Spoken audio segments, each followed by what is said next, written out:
Arc pertama, Romance Dawn, episode ke-1, asal mula, petualangan. Dunia pernah dikuasai oleh satu nama, Gold D. Roger.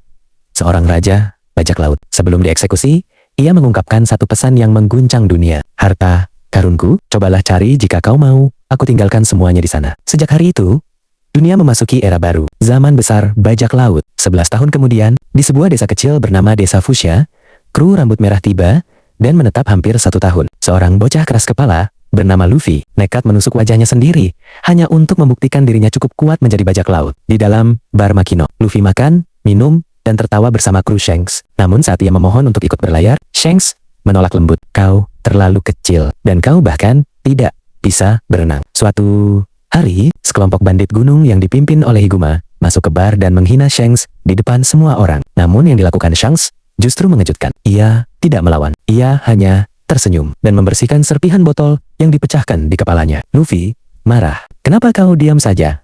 Kau bajak laut. Saat Shanks mencoba menahannya, terjadi sesuatu yang mustahil. Tangan Luffy memanjang seperti karet. Ternyata Luffy telah memakan buah iblis Gomu-Gomu nomor Mi, buah yang mengubah tubuhnya menjadi manusia karet. Sejak saat itu, ia tak akan pernah bisa berenang lagi. Tak lama kemudian, Higuma menculik Luffy dan membawanya ke tengah laut. Namun, di sana muncul monster raksasa. Raja Laut, penguasa pantai, Higuma, tewas seketika. Dan Luffy hampir menyusul. Namun, tepat sebelum semuanya terlambat, Shanks datang. Ia menyelamatkan Luffy. Dan demi itu, Shanks kehilangan satu lengannya. Setelah itu, Shanks dan krunya bersiap meninggalkan desa Fuchsia. Luffy menangis. Namun, Shanks tersenyum. Ia menyerahkan satu benda paling berharganya. Topi jerami. Kembalikan ini padaku saat kau sudah jadi bajak laut hebat. Hari itu, akhirnya, Luffy resmi memulai mimpinya. Part berikutnya, subscribe dulu. Klik subscribe, supaya kamu tetap update.